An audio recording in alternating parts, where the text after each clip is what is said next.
From MTN News, this is Montana This Morning. Good Wednesday morning. It's 5:30. Welcome to Montana This Morning. I'm Victoria Hill. Thank you so much for getting your day started with us. And good morning to Miller over in the Weather Center, over yonder, where he says it's going to be hot. Yes, it's going to be hot yonder, over yonder, afar, over there. To and fro. Just point. That's where it's going to be hot. Yeah. And we haven't even seen the heat wave yet. We're looking at the possibility of seeing maybe several days back to back next week where we could see 100-degree temperatures. So yay, something to look forward to.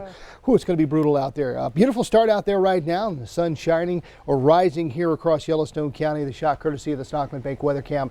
It's warmer than where we should be. This just shows you what kind of day we have on tap. Should be around 54 waking up this morning. Well, we're at 69 already. Humidity's at 36%. Winds out of the southwest at about 12 miles an hour. Just some temperatures across the horn, basically warmer than normal all around. We even have some 70s this morning. Look at Clark and Powell sitting at 70 right now. We've got 58 in Hardin though, 68 in Big Timber, Livingston at 63, Ingomar also in the low 70s at 72. Yellowstone County and areas east today, we're going to get way on back up there into the 90s. We see some 80s off to our west and even some 70s up there in White Sulphur Springs, 90s down in northern parts of Wyoming. High today getting up to 93. Not as hot as it was yesterday, but still well above average where we should be. We'll start off with a good bit of sunshine and then we'll see some clouds moving as we go along today. Maybe enough energy out there where we could possibly see some rainfall, but it is going to be so dry out there today that this may be virga. It's rain that's coming down, but it doesn't hit the earth. It evaporates before it gets here. And because of the low humidity and the strong winds today, an elevated fire risk, not only today, but tomorrow. So just a couple things we have to keep in mind as we go along about our day today and tomorrow. Yeah, and be smart about those flames and yeah, don't take any risks. Yeah, absolutely. All right, Miller, well, thank you so much for getting us caught up on that. I'll get everyone caught up now on the news. Okay.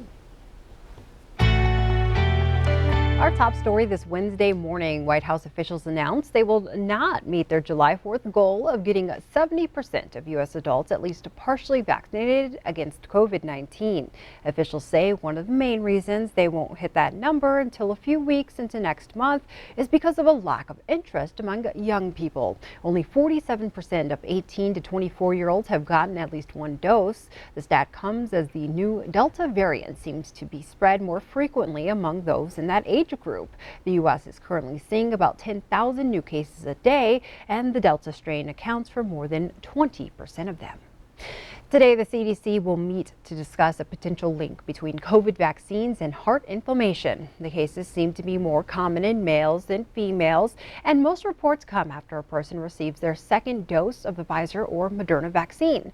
The director of the CDC says the meeting is another step to make the vaccination process as safe as possible. The committee is not expected to make any changes to current vaccination recommendations. Montana is still lagging behind the country in vaccinations. 46% of Treasure State residents are fully immunized, and here in Yellowstone County, that number is 44%. Large vaccination clinics, like the ones held at Metro Park earlier this year, are not happening anymore. People are now getting their shots at businesses and events willing to host small clinics. Local experts say the next step is getting the vaccine to eligible teens. The important thing about getting those kids, school kids vaccinated is if those vaccinated kids get exposed to COVID-19 as a close contact, they don't need to quarantine, which means kids don't need to stay home from school, so mom and dad don't need to stay home from work. So I think it's really important that families and parents really work to get their 12 to 18-year-old kids vaccinated this summer. There are a couple of opportunities to get the shot around Billings tomorrow. Riverstone Health will be at Billings Central High School between 1:30 and 3:30 Thursday afternoon, then at the Gardeners Market at South Park from 4:30 to 6:30. A complete list of future clinics can be found at ktvq.com. And new government data reinforces how devastating COVID-19 was in older people last year. The number of Medicare patients who died in nursing homes rose by more than 169,000 or 32% in 2020.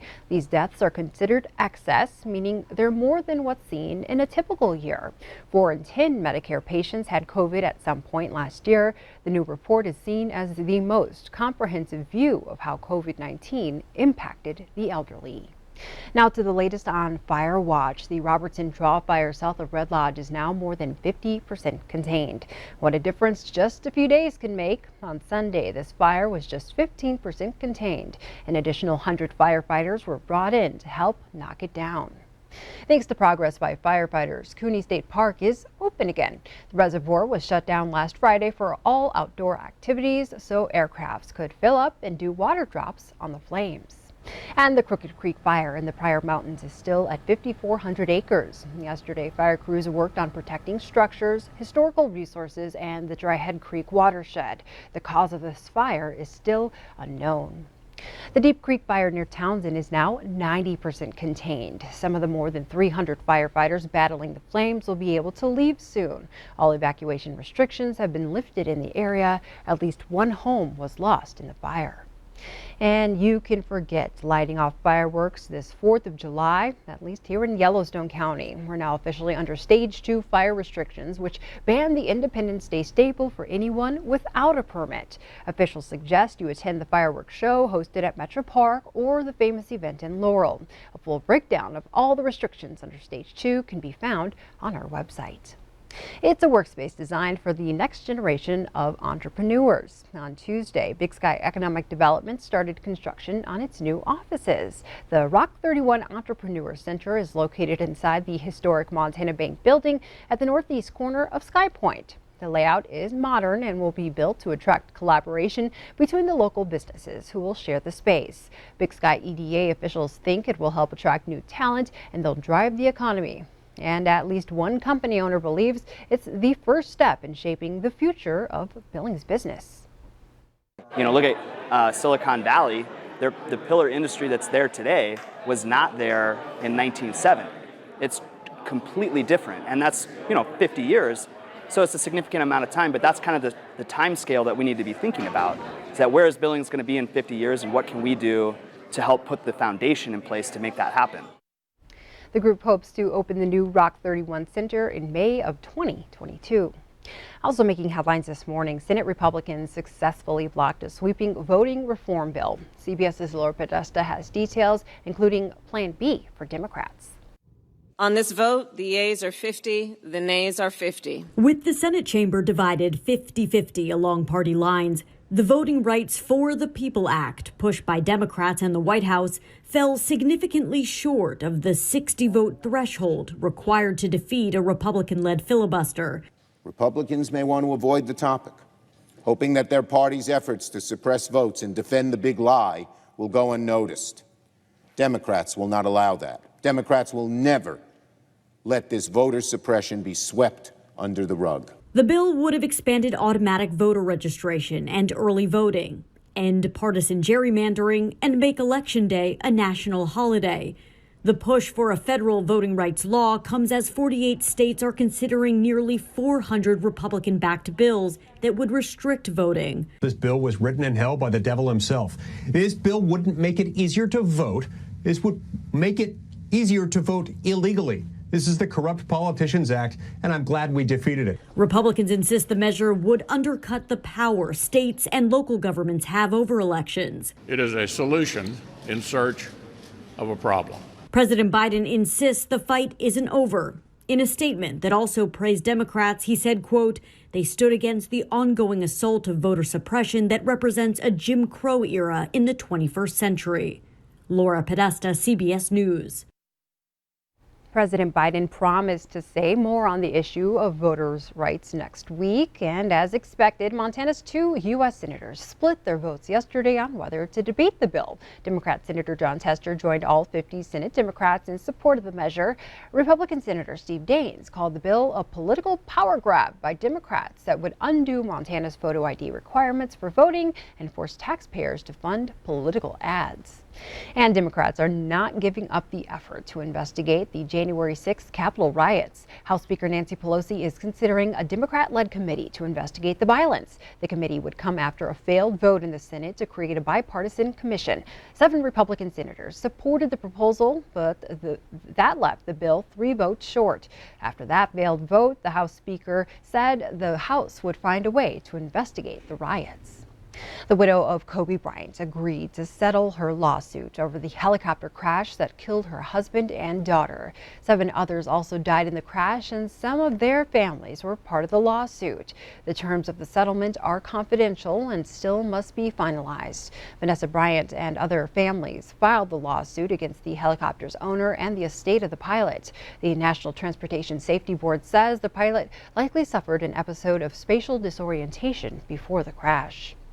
Today, pop star Britney Spears will take center stage in the latest court battle over her father's control of her estate. Spears will appear remotely to address her conservatorship, which has been in place since 2008. Spears feels her father uses the conservatorship to control her, and she wants it terminated as soon as possible. Through her lawyer, Spears has stated she is afraid of her father and prefers her care manager take over control of her affairs. Feelings of depression and anxiety among police officers and firefighters rose significantly after civil unrest last summer, and it's forcing many out of their careers. Reporter Dan Grossman met up with one group helping those who normally help us. You know, I'm stepping on everything. I'm busting off all the knobs and everything. Where there is camaraderie, there is ease. So I put my gun away, but I'm trying to get my gun out now. Where there is ease, No. there is laughter. That's a helpless feeling. You're stuck in a window well. You have 30 gang members looking at you, and you're like, you know.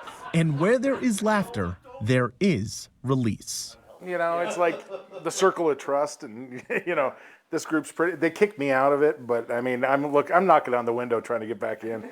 He's in the window well. Yeah, I'm in the window. A feeling Steve Scheidler, Nick Wingo, Marty Johnson, and Felicia have only started feeling recently. Cops and firefighters can do this because we have such Respect for each other. Respect. In 2020, feelings of PTSD rose remarkably in cops and firefighters. One survey of 1,300 first responders found 47% screened positive for PTSD, a rate nearly 10 times higher than the general population. The study also found that moderate to severe anxiety and depression were 2 to 5 times higher than what most of us experience. I was a mess. I was an absolute mess. I couldn't function. I couldn't do normal day-to-day things. For Nick Wingo, 18 years as a firefighter led to every one of those symptoms, and last summer, they only intensified after George Floyd was killed. He says he felt disconnected, unappreciated, and guilted, even though he was putting his life on the line each day. There's a lot of people that look at us as government employees, or, you saw the riots, bricks being thrown at fire engines, like, what in the world? It's such a different environment than it used to be. Anxiety is being stuck in the future and worrying about what's going to happen, and depression is being stuck in the past. So just imagine your life being stuck all the time. And that's where I was. I was stuck in the mud and I couldn't move. He struggled. His family struggled. And after 5 years of little more than a few hours of sleep a night, he decided to bring himself here. I'll kick the covers off once in a while. I've kicked my wife a couple times. A place where others get it. They're not going to get it. You need this. I need this. And I've found that a lot of my partners are retiring. So let's hang out. Want to hang out? Yeah, let's hang out. The group, based in Denver, started with 3 people in February of 2020. Right now, it is 18 first responders, some of whom travel more than 4 hours each week for their release. It's good to be around people who are struggling through the same things that you are. And when you are in a group of people who have the same struggles, who are going through the same sleeping issues and the anxiety and the depression and all of the things that come along with post-traumatic stress, and knowing that you're not alone is huge. Nick knows, they all know, they likely won't find a cure here, something that makes their pain disappear. But through these moments, both small and large, they know they can release and in the process manage. It just puts my whole journey into one little passage of this internal battle that I'm going through. I'm Dan Grossman. Thank you, Dan, and thank you for starting your day with us here on Montana This Morning.